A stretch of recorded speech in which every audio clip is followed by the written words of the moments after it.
Go bold at boldip.com. Good afternoon, everybody, and welcome to the Bold Inventor Show. I'm JD, and that's Matt, and we're going to do it again today. Let's do it. Fantastic. How you been, JD? What's new? I'm good. Well, we're kind of transitioning from summer to fall.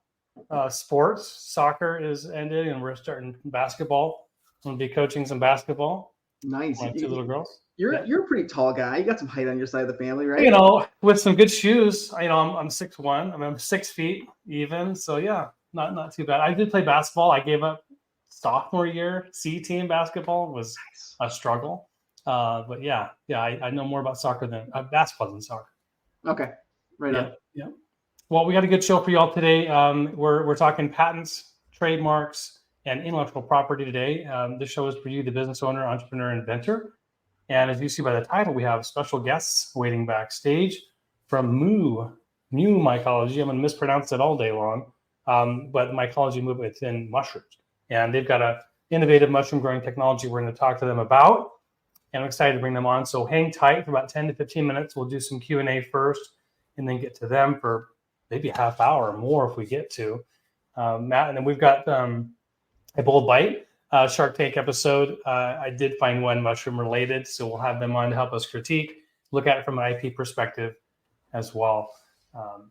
So Matt, so you are, let's see, what do you guys got going for Halloween? Anything big for the holiday? I think we're going to go to my sister-in-law's place in Minneapolis and do some trick-or-treating with her kids.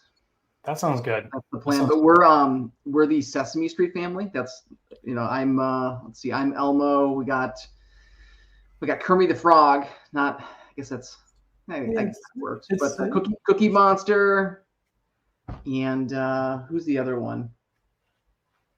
The trash guy. What's his name? Oh, Oscar the Grouch. Oscar the Grouch. Of course. And who are you going as? I'm Elmo. Elmo. That's nice. I do a pretty incredible Elmo impression. I'm not going to tickle you, but look, you're going to have to do it now. All right, here we go. I got to put my game face on. Ready? Here we go. It's me, Elmo. Elmo's a silly monster. It's pretty good, right? Oh my gosh. That's pretty good. So super good. Matt. Yeah, that's my so I'm just waiting for the guy who does the voice for Elmo to die so I can take his job. Yep. Well, he's got a kind of a legacy. and so you assume that it's a male. I would have thought female, but either way, you can kind of pull it off. Thanks, man. Appreciate it. Good job there. We're doing. I'm kind of a Grinch of Halloween. Honestly, I'm not a big fan, but I'm getting kind of arm wrestled into embracing it. Yep. I hate the amount of candy. I'm on the pulpit about sugar. It's just, oh gosh, I just hate that. It's hard to have it in the house. Oh, so bad. It's so bad for kids. Anyway, I know. I don't want to go on for too long.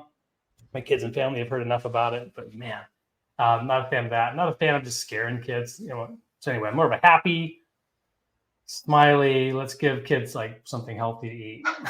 Grinch. Nobody's going to like. I love it.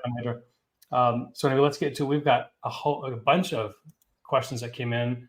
Alva's got 4, but I want to take care of our folks over in Reddit. They had a couple of good questions. And I should mention, if you're listening live, LinkedIn, YouTube, and I think we're on Facebook today, fire away with your questions.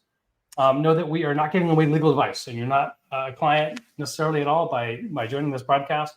We're not giving any of that information out. So no confidential invention disclosures here. Just keep things hypothetical, process level related. We are going to be able to share all the information we have and knowledge about the law. That's what today's about. So first question for you, Matt, is on the trademark side. And I think this one should be pretty straightforward. We'll kind of get you warmed up. So what happens if someone registers an existing trademark in another country for a different entity in the same class? You want me to answer this in the Elmo voice? Just kidding.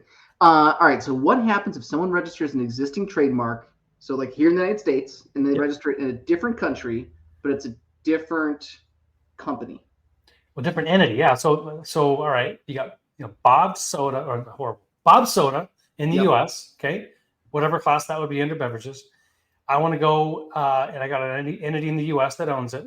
Now I have a different entity in the UK. I want to go register Bob's, but I want to sell it as non-beverage. I don't know. It's a weird question. Or like you have two different companies. It's kind of a confusing question. You can have different countries. What I have here in the United States doesn't apply to you in England, right? From a trademark perspective, trademarks are based on country and the specific use of the product or service in that country. So if someone else registers your trademark in a different country, you're kind of out of luck. Now, I see. I understand the question. So I live in the UK and someone else has Bob's already. Yep. Okay. I'm in the UK and I want to have, I want to register Bob's in the UK. Well, yeah. Can I do that? If someone else had registered it? No. In the US? Oh, yeah, then you could.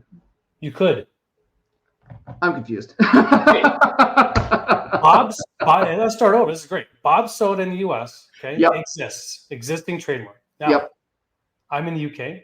I want to launch Bob's with my own company and yep. using that name in the UK. Can I do that? You can. You can. There you go. I think that's what they're asking. You can. Now, of course, like if you're planning on opening a McDonald's, you got to make sure that no one's already registered that in the UK, right, or anything similar to that. And there's other statutory provisions that would prevent someone from registering or using a name like McDonald's, obviously. But yeah, I mean, there's nothing to say that you can't. I mean, it's put it this way: we have lots of clients where we do, our common law unregistered use search, and we find other companies with the same brand, similar products or services in other parts of the world. And we still register and use the trademarks here in the United States. We'll take it one step further. What's something that Bob's could have done to prevent this other registrant here in the UK from? Yeah, they could have used the Madrid Protocol to file abroad. So take their application from the United States, take it abroad. There's some cool rights that you get when you do that. You get like priority use dates back in the United States, even though you're abroad. Going back to your initial application date. So there's a lot of good statutory reasons why you would want to file, abroad from the United States. One of the more interesting ones is like, say in the United States, if you file here in the United States and then you find out someone had filed a similar trademark in the UK, maybe a couple months after you filed in the United States, you can still take your application from the United States within 6 months and have priority of use dates in front of that person who applied in England 3 months after you. Ooh, that's cool. For you, right? In the UK. So there's some strategy there, but that's a pretty rare thing to find. Yeah. Oh, awesome. Thank you for taking that extra step. Sorry for the confusion. Oh, good. Well, you're all warmed up now. Let's see if I can do any better on the patent side. So is it possible to patent an invention or an idea that is similar to one that's already been patented? What's the legal process for doing so? And is it possible to patent? The answer is yes, it is. And it's a couple of things you want to do. It's good if you know that your invention is basically an improvement of or sort of the next version of an existing patented product. Or a patent attorney can help you do a really thorough patent search of what's available publicly. That's probably the best place to start. You've got a brand new type of opener for a water bottle, and you think this is so much better. You can do it underwater. It's not going to open. It's child-proof, whatever it is, that new cap. But it really is specific to that one type of bottle that's already been patented. You can get a patent on it, even though you could not actually legally sell the whole bottle with the new cap without getting a permission from the previous patent holder. So you got to kind of understand your market potential might be limited because your idea is similar, or you're not going to be able to sell your product without the base of the patent that's already out there. Now you can go and approach them once you've gotten your patent rights and say, like, I'd like to license this to you. I think this is a great improvement. This is a big market opportunity. And you could then make a royalty deal off of every single product that's sold using your new improvement or idea. But again, it's really going to come down to, is that similar differential, between what's already been done and what your invention is it big enough really to warrant the investment of time and money, hiring counsel, waiting that time and building up a business, is there much sort of, is the ROI looking good or not, is what I would look at. So Cool. that helps answer that question. Love it. Crushed it. Out of the park. Let's do, okay, here we go. Okay, we're going to Avo. This one is a question about a DBA. Okay. We'll do 2 more. I know we got our guests waiting backstage.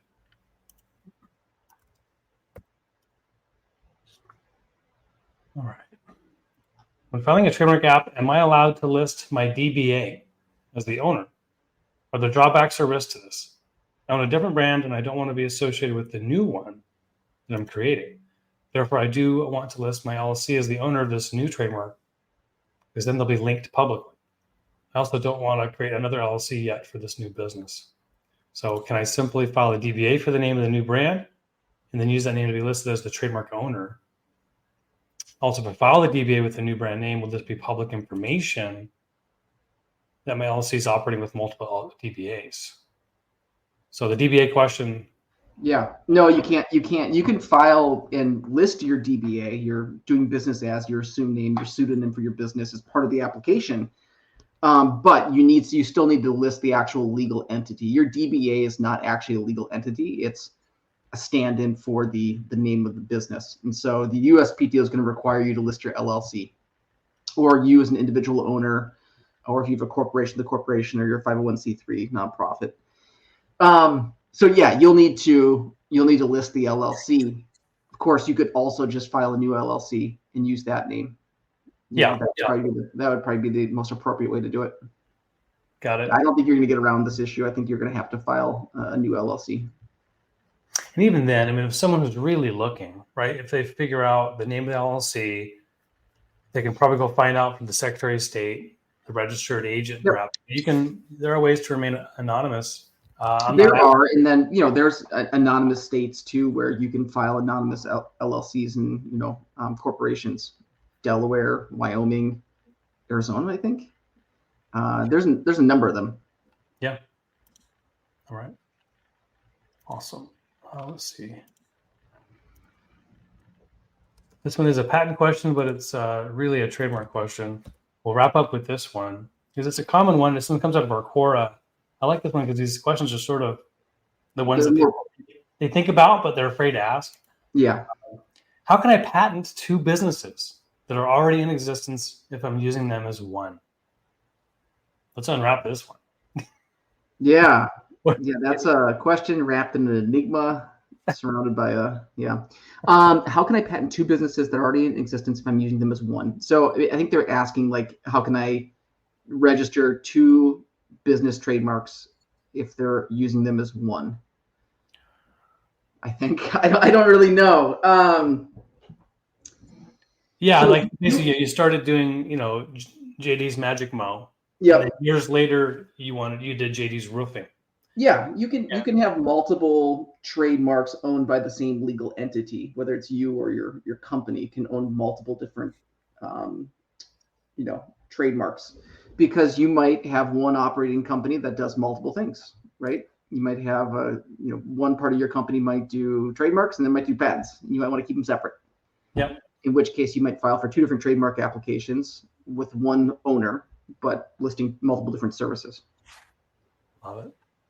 Yeah. Short and sweet, Matt. Okay. All right. Okay. Well, we don't have any live questions. I see we have the viewers out there. If you do get a chance, if you haven't subscribed, please click that button. That'll let you know about all of our videos that come out. And if you're watching this after the fact, you can join us live. We're here Wednesdays, 1:30 p.m. Pacific. And we'll be here for roughly an hour every week talking intellectual property, patents, and trademarks. If you're watching live, this is your chance to ask a question, something that's been on your mind. Find a way to ask it. We'll put you to the top of the list here. But without further ado, Matt, I'm going to bring on our guests. We've got 3 guests. Love it. Edward, Natalie, and Nicholas from MuMycology. Welcome. Thank you for having us. Hey, thanks for having us on. Absolutely. It's a pleasure. And so we're going to be talking hopefully about your company and about your technology. Maybe, Natalie, could you kick us off with sort of what is MuMycology? So MuMycology is a company where we have a new technology for growing mushrooms. The traditional method of growing mushrooms has been used for a very long time, and so we've kind of developed a new way of doing it. Mu came from the Greek letter for mu, which means micro, because we are really looking at mushroom growth on that kind of micro molecular level. All right, who's got the cat? That's my cat. Her name's First, it was a Kiwi. baby. I was going to newborn. No, that's a cat. There is a very emotionally needy cat somewhere in someone's house. Yes. Proceed on. This is yes. Continue. No, go ahead. No, that was great. That I think Natalie kind of sums it up. The place that we really want to be is in that micro stage. Everything that we're looking at is relevant to kind of a confined space growth. It's not really intended to supplant anybody that's growing mushrooms on a giant farm where you have resources to burn, right? I mean, we know that mushrooms can recycle plant matter really well. We're really looking into what happens if you have an incredibly small footprint and you actually want to create mushroom as a food stock. Got it. Very cool. What is it that you have come up with? What is the innovation? Let's talk about that. Yeah. So let's be upfront, and I think Edward, Natalie, and I will say this pretty openly. We did not think this didn't exist. So like from the beginning, we're like, yeah, this is pretty cool. We can definitely do something here and we'll use it. We did not think that it was novel enough that it would be patent worthy. But the truth is we started looking around and nobody had anything like it. So that's where we got in touch with you and like it kind of changed how we were thinking about it. And it was actually much more novel than we had anticipated. And let me jump in to kind of go over what the sort of problem is. If you are producing mushrooms in the traditional sense, what you end up doing is you have a substrate and you grow the mushrooms on that substrate. It chows down the food within that substrate. And then after you harvest the mushrooms, you throw it all away. And so it is sort of labor intensive of bringing up the substrate, inoculating it to have this one sort of harvest event. Our technology really improves on that because you have a small footprint where you have an established colony that you don't chuck out and you keep it healthy, alive, and continuously producing mushrooms. And that's where the micro, the mu comes in, is you can have a very small footprint, but continuously actually produce and harvest those mushrooms. Super to give you cool. kind of an overview of the system, it's basically hydroponics, but for mushrooms. Yeah. Yeah. The trick was hydroponics, really you're feeding plants. And the nutrients that plants need they really need water, which is easily supplied with a hydroponic system. And then they need sunlight to fix CO2 that's in the air. It's awesome. You don't have to do much. Mushrooms are a little different. They are much more animal-like than plant-like. So they need to eat something.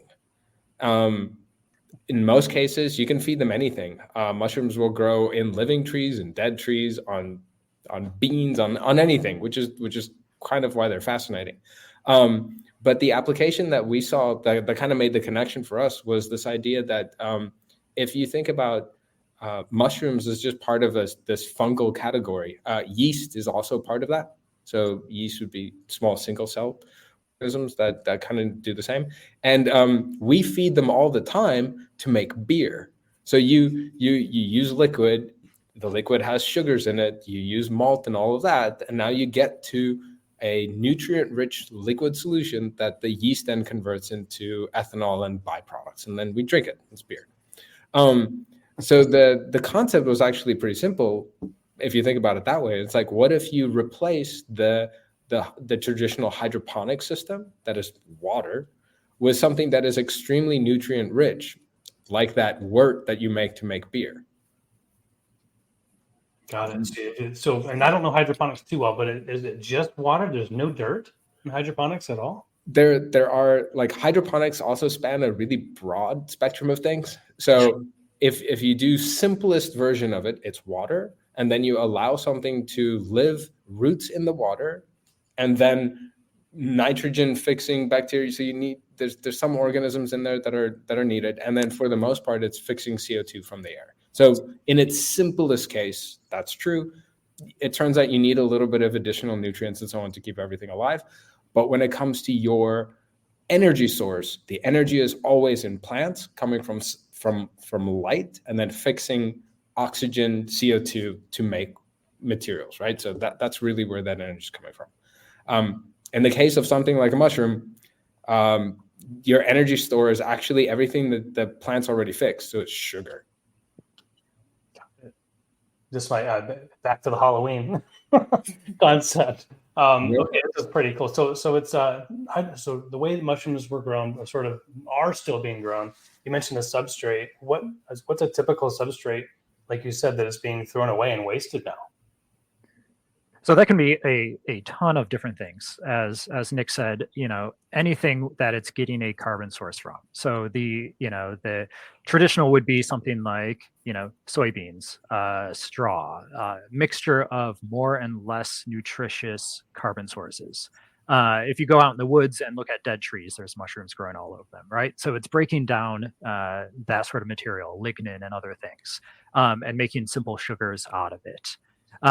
So the big issue here with throwing away these sort of carbon sources is not that the substrate is valuable, more of that it is wasteful. And so if you look at producing mushrooms, what you end up doing is converting the biomass of roughly, I'm going to say 10% of your substrate source into mushroom, and then you throw away roughly 90%.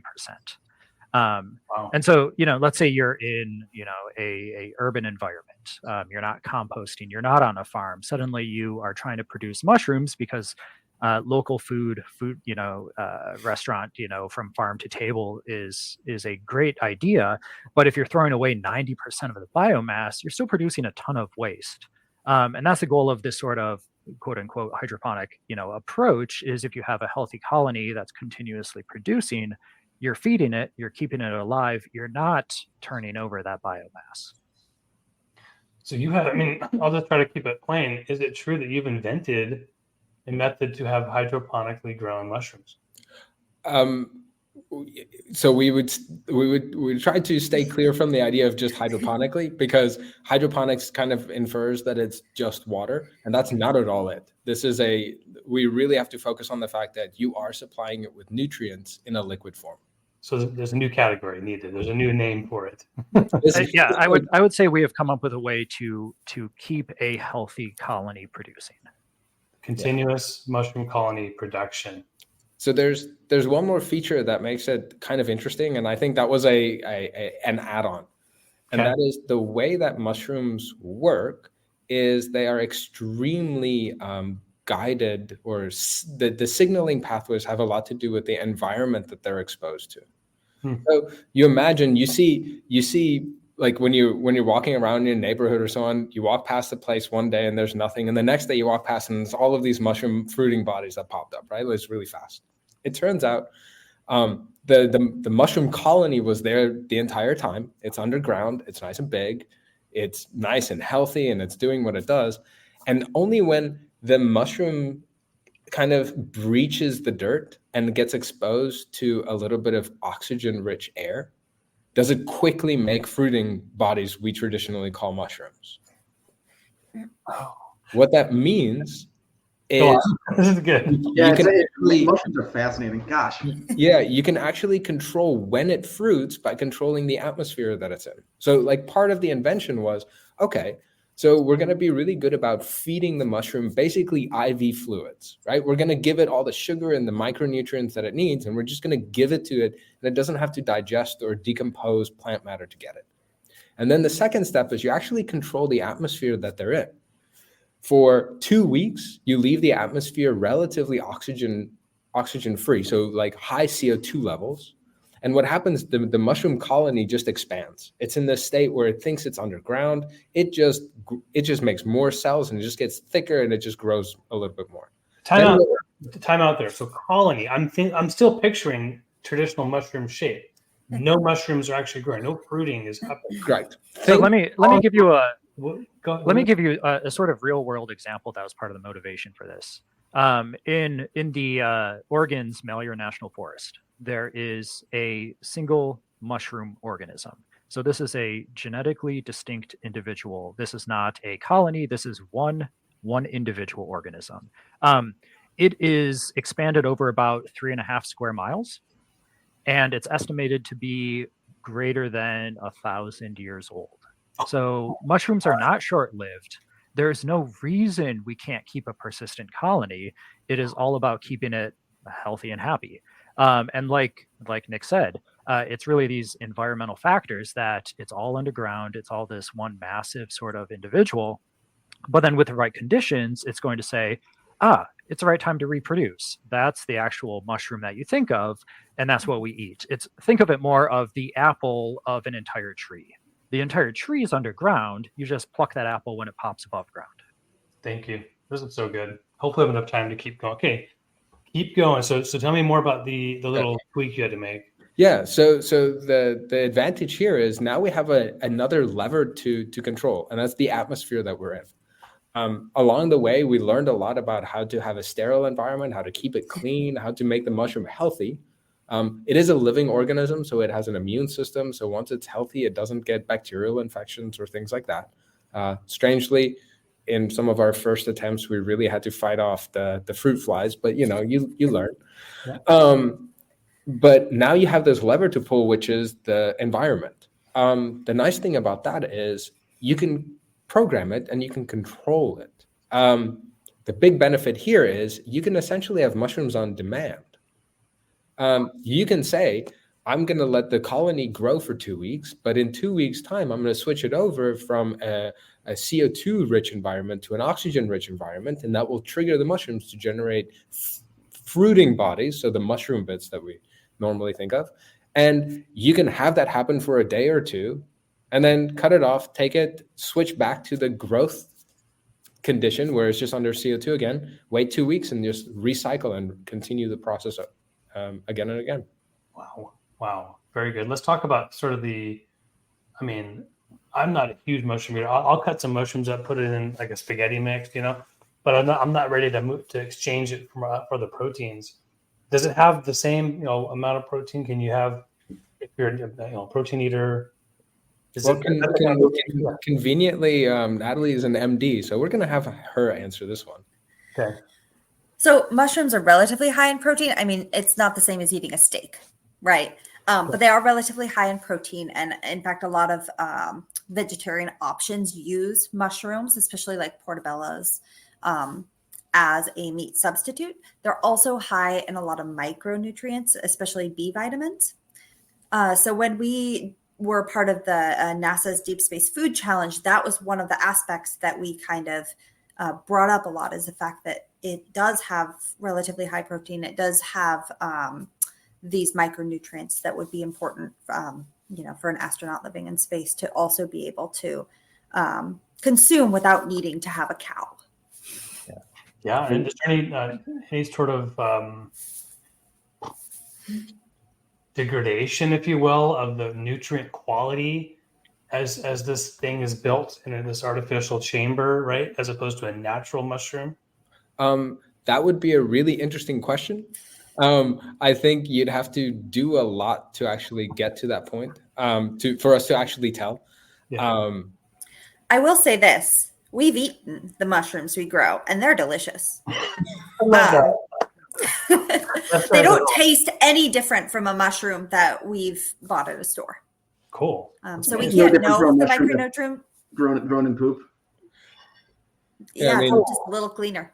Yeah, sure. Wow. Right. My family's from Pennsylvania, and where my family's from, they grow a ton of mushrooms out there, and you definitely know when you're passing a mushroom farm. Yep, yeah, strangely, those decomposition products aren't part of this, because we feed it kind of the base nutrients. You're not feeding it things that it actively has to decompose to a significant extent. So there's a lot of pathways that we don't think actually get activated, and you actually just get growth of the mushroom. So it's sort of like eating simple sugars as opposed to very complex carbohydrates. That being said, because we're in a liquid medium for the nutrients, we also have the ability to really dose the chemistry that is required. There's an example of only recently have they been able to grow morels. And I believe the trick had to do with growing the morels in the presence of grasses. And you actually had to grow these because there were chemical signals from the grasses that were involved in actually getting the morels to grow. And if they weren't together, they didn't grow. Oh, So weird. And this is one, and sorry to cut you off, Nick, that I was out in the woods a couple of weeks ago foraging for chanterelles. Absolutely delicious, but it's similar to morels in that it is a hard to cultivate species. And the difference here is everything you're going to go, or a lot of the things you go to the store and buy, are those mushrooms that decompose something. Those are very easy to cultivate because you throw food, it will decompose it and create mushrooms. Now, there are a whole pile of different species that are symbiotic. These are the mycorrhizal species. So yeah, we are talking morels, chanterelles, boletes, porcinis, truffles, a lot of these, high dollar item species because they're not easy to cultivate. And the nice thing about our system is it actually mimics ectomycorrhizal sort of system. The system we have is almost like a tree root that the colony interacts with. We give it the nutrients, it can get rid of wastes. And so we think that with future direction here is that we can work on getting a lot of these hard to cultivate species actually growing, have a functional colony producing. Fantastic. Okay, I want to try to talk, bring us back to patenting here a bit. Obviously, this is sort of an ongoing area of exploration and research, but patenting is about making money, at least in some sense. So I'd love to hear about a business plan. Where do you plan to go now? You've got the patent issued. Congratulations, by the way. And you've got international filings, I think, still pending. What is the plan? How are you going to get this in consumers' hands? Well, we have a couple of different directions that we're looking to go. So one direction is, like we said, these kind of small footprint restaurants, even something like a gas station in a food desert, ways to bring these, small footprint devices into directly into consumers. Another option is to go, the more large scale agricultural route, because our system is modular, but it's also very scalable. And so for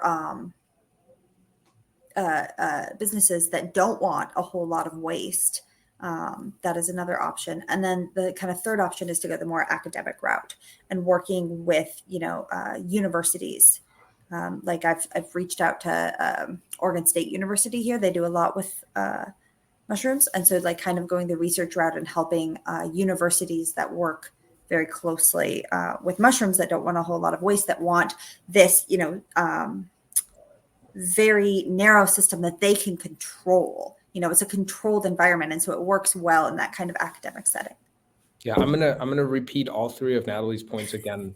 And again, just to continue on this, we do think there's an application here where you simply look at the mushrooms that you grow and you grow it on a schedule and you grow it on purpose, and the footprint's really tiny. And that is one where you say, put a unit into somebody's restaurant, and all of a sudden they have the ability to say, I'm going to make dishes that are not season dependent because I know when I'm going to get these mushrooms, and that's how we're going to operate. And we think we can figure that one out relatively simply. It comes at a cost. So I don't know if people will necessarily do it in their homes. Yeah. But for a restaurant, it may make a lot more sense. Also, I don't know if you want to eat chanterelles every 2 weeks, and at some point you might get tired. I think my family would. It feels to me like a lot like the craft beer industry 20 years ago, right? You had a lot of home brewers with DIY kits. And, quite frankly, that's who I've worked with in the past on trademarks, has been kind of the DIYers, right? People who are coming up with their own ecosystems for growing mycology. And now you're talking about an area that I think the three of us are really excited about, and that is if we can show somebody how to do this. Yeah, of course we would like to see if we can turn that into money for ourselves, and that's really cool. But showing people how to do it, the mushroom as kind of a class of things that we either eat or get value out of, it's not like it's really old, but it's not one that humans are particularly good at like harnessing. We know how to do animals, we know how to do plants. The mushroom one is just a little bit difficult. To Natalie's third point, there are thousands, like hundreds of thousands of species of mushrooms. And the problem is that every single one can have a little niche and they can make molecules that are just very difficult for us to understand. And many of them are medicinal. We're going to go into things that have specific anti-cancer properties. And like there's an entire world out there. And then you can get into things that are psychoactive, like all of the magic mushrooms. They make molecules that are interesting. So there's an entire category of, if we haven't even grown the vast majority of mushrooms and cultivated them, we just don't know what's out there and what we can actually do. And I think showing people that you can do this can actually expand how we think about mushrooms. I'm not saying it's a magic bullet for anything, but I do think it's part of a solution where you say, actually, we probably need to cultivate some of these because they'll actually complete some of the food imbalances that we may have. That's really interesting, Nicholas. I mean, it's almost like you have these rare species, right, of like animals, birds, or whatever, right? And we put a lot of time, money, and investment into like preserving them, right, from extinction. But at the end of the day, from what I'm hearing from you, there's a lot of mushroom strains out there that we've never even seen, right? Because we haven't cultivated them yet, but they're there, right? But we've only cultivated. So like as Edward said, there's an entire class of mushroom that only grows on living trees, and they actually use the vasculature of the tree as basically the system we are inventing, where you say it feeds the mushroom sugars and liquids and so on. Those aren't cultivatable in our current form factors. We rely on the things that only decompose, and that's only a category of fungi. And mycology is a relatively new field. That people haven't studied mycology in depth for a while, and in fact, the recent rise in mycology and the kind of mushroom heyday that we're having now has mostly been driven by citizen scientists. It's really only now that the more academic medicinal companies are kind of getting more on board. Yeah, got it. Well, something you've got to go many different angles. It's hard to say, hey, we want to do this one mode of commercialization because you really don't know what else you could be doing. Very exciting for sure. From the last category is that kind of commercialization of a mushroom that people haven't cultivated, but potentially should. And the thing that we think there is interesting is actually to partner with a company that wants to identify a mushroom that they really think has the value, and help them actually bring the fruiting body to market by actually helping the cultivation half. In essence, we turned a plant decomposer dirt environment into a plumbing environment. And because it's plumbing, now we can have a conversation with somebody that says, actually, your facility looks a little bit different. It's a flow plumbing problem. And we deal with it in that fashion. And that's, I think, where we can help. Love it. Wow. Okay. So we're going to have you guys back on with an update for sure. What is let's say, by end of next year, where do you hope to be? Oh, I'll leave that one to you. 25. It's sort of near term. What are some developments you'd be like, oh yeah, I'm super proud we were able to do this? Well, so I to give you a bit of background, we started this in our garage. We developed the prototype in our garage with very minimal funding. We did the Deep Space Food Challenge, and that gave us, and we were finalists in that, and so that gave us a little bit more funding, which was how we were able to do the patent. But really, our next step is to kind of find some venture capital or partner with an existing corporation to try and move this technology forward. So I noticed someone asked a question about licensing versus yeah. sales, device Right. sales support service. Right now, we're moving more towards the licensing model, mostly because of this is a scientific operation, right? And having scientific equipment requires a lot of investment.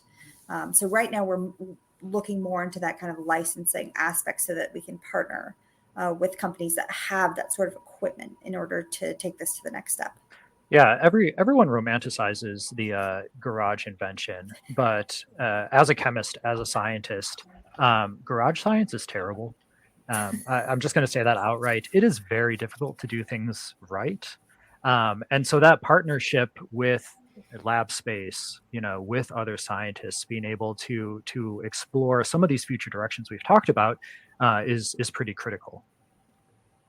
I mean, you mentioned that you asked about the nutritional content of the mushrooms. We can't know that until we partner with a lab that can look at that more in depth. So for the Deep Space Food Challenge, we had to harvest our mushrooms and then send it out to a lab to make sure that it didn't have any infective bacteria or anything like that on it. And then they had to combust it in order to check for nutrition. And so there's just a lot to it.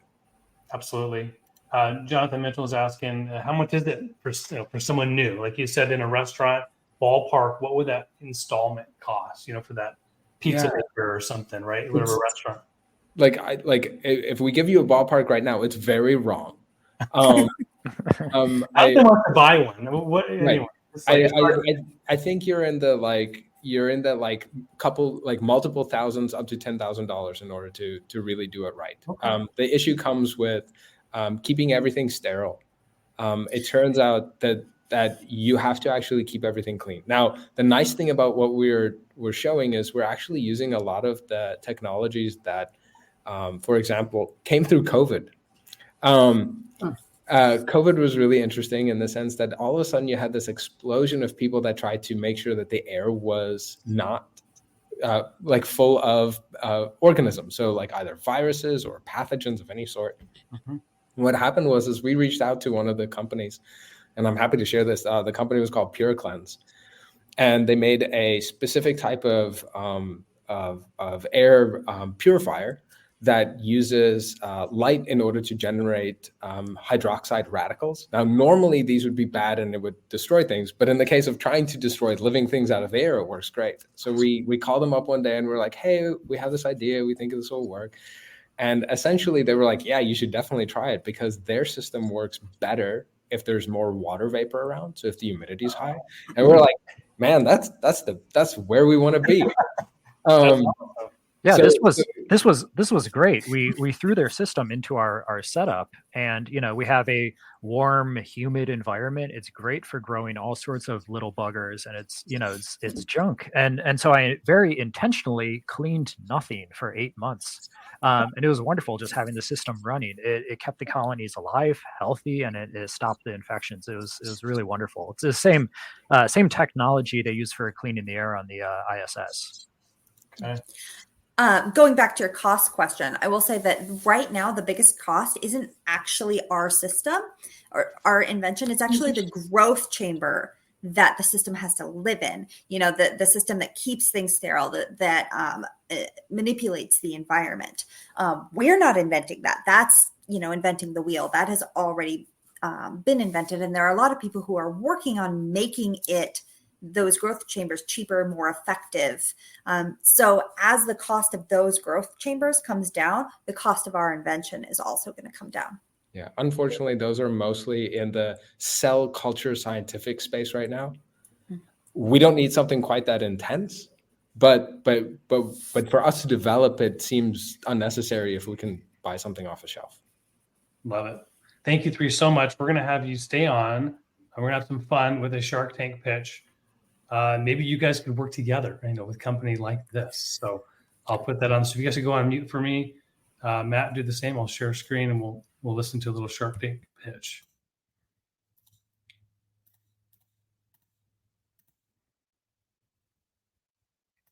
Pushed into the tank is a healthier version of a favorite snack.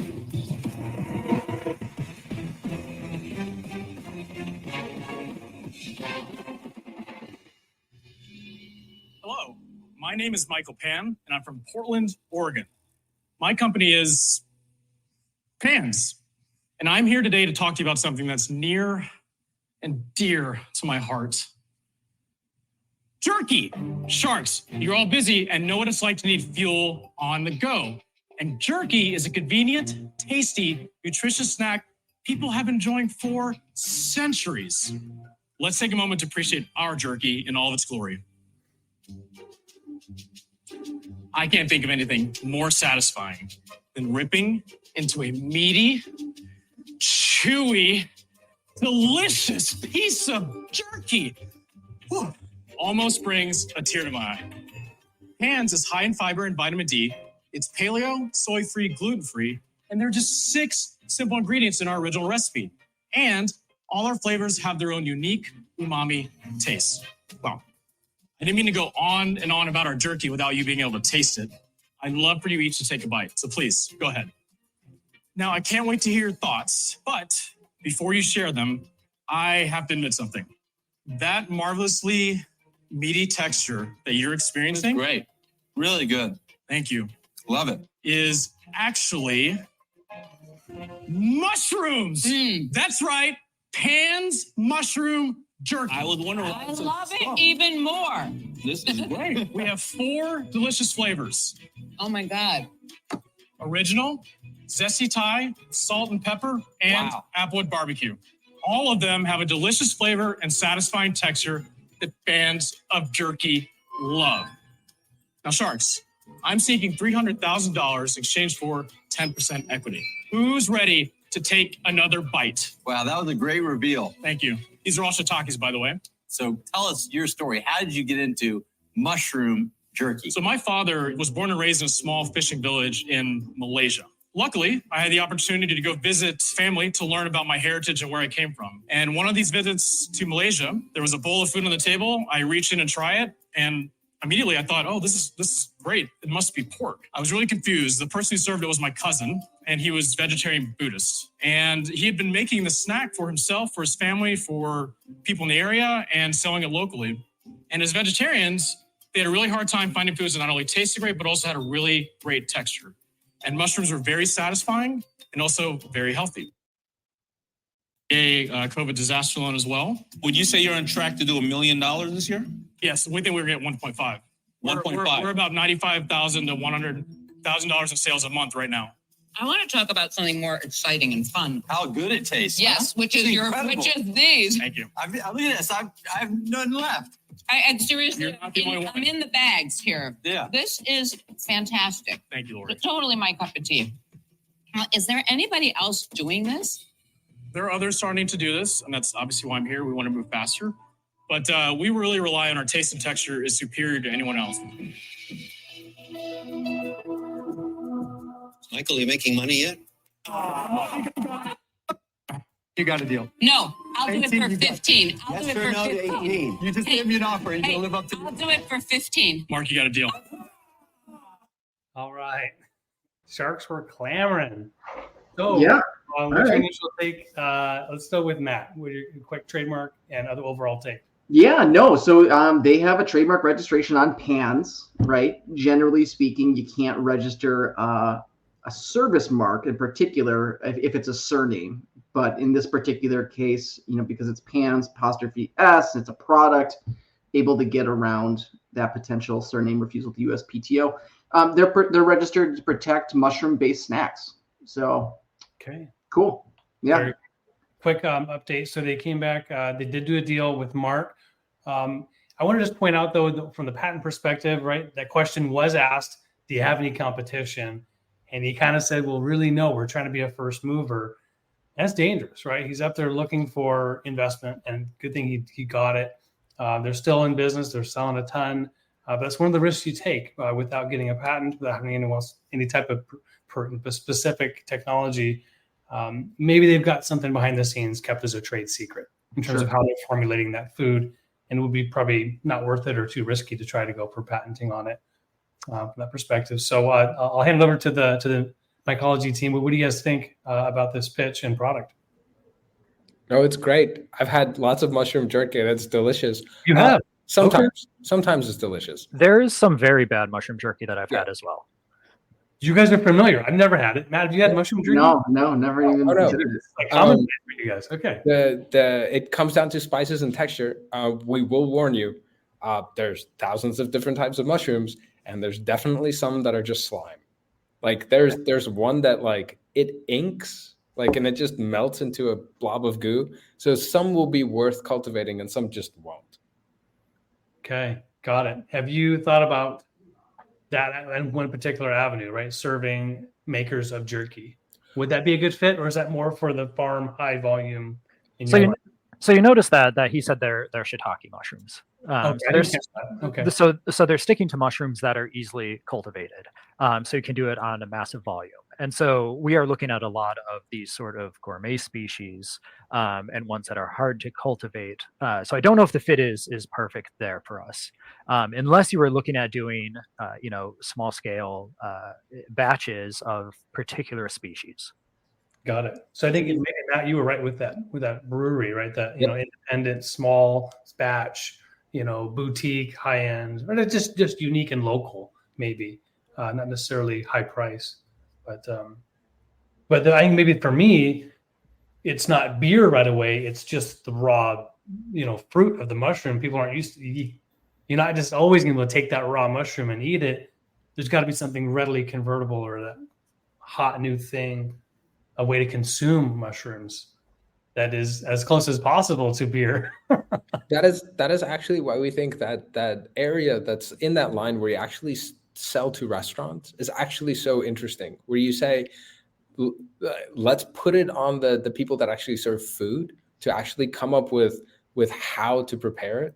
And then the advantage we think we have is you do get the ability to introduce mushrooms that people do not generally eat, simply because they're generally not available.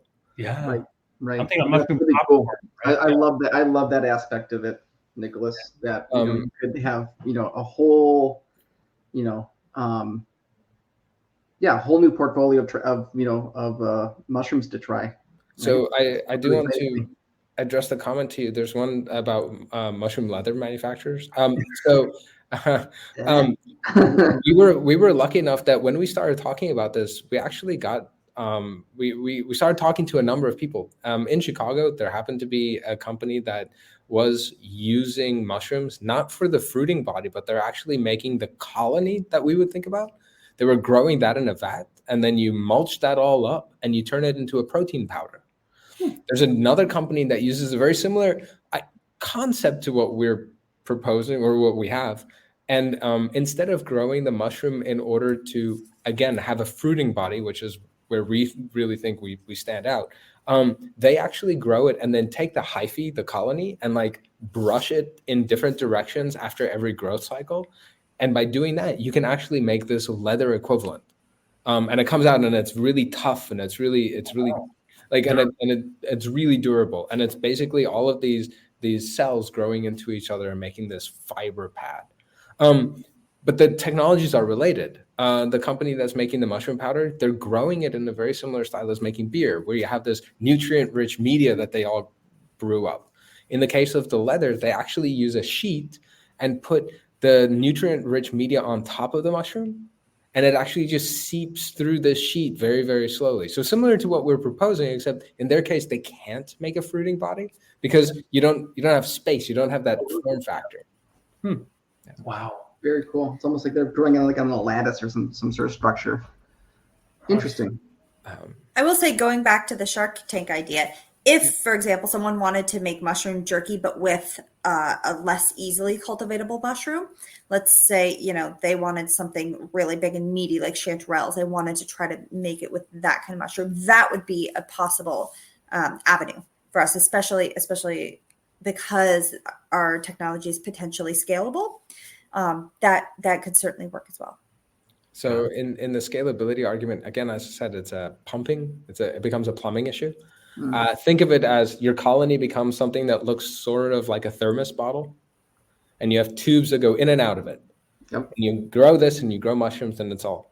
But there's no reason why you can't just stack 1,000 of them together and then all of them grow at the same time. So your mushroom farm actually becomes more like a mushroom closet with a door, and it just you grow, and that's how it works. So although the capex cost would be a little bit higher, the opex is relatively low. You essentially feed it sugary water. Wow. Right. And you don't need any above ground element. This could all exist beneath the ground. Yeah, like mushrooms they don't need light. They don't need light. Like plants. So all of a sudden, like mineral rights, or the land becomes more valuable. Yeah. Mushrooms are terrifying. That's what I've learned from this conversation today. Yeah. I am intimidated, right? So that entire concept of cordyceps, where they can take over your brain, and The Last of Us turns into something. Yeah, I was going to reference The Last of Us. I was going to reference the penguin, but yeah. Okay. No, it's awesome. Oh, it was such a cool show. Again, we'll have to have you back on. If someone is listening, watching, would like to get a hold of you, Natalie, I'll maybe pin you. Are you able to share your email address? Would you be comfortable? Yeah. Questions? Okay, I'll share that here. And I've got this is n.r.dale@MuMycology.com. And you've got your website. I didn't get to show that, but I did share that earlier. So that's your email address. Please reach out to Natalie and team if you have questions. Maybe you have some funding, some issues and questions about investing, being a part of what they're up to. Matt, any parting words here before we wrap up? No, super cool. I love what you're doing. I think the system idea is incredible. And I think you're right at the leading edge of this whole new movement that's happening in mycology. So I think we can expect great things, and you're getting it on the ground floor, which is phenomenal for you. Again, thank you so much. Both patents really helped us, and it was absolutely great working with you guys. Wonderful. So good to have you. Edward, Natalie, Nicholas, take care. Have a good rest of your day. Thank you. Thank you very much. Go Bold.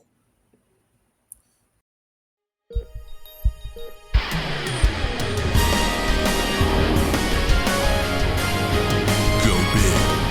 Go bold at boldip.com.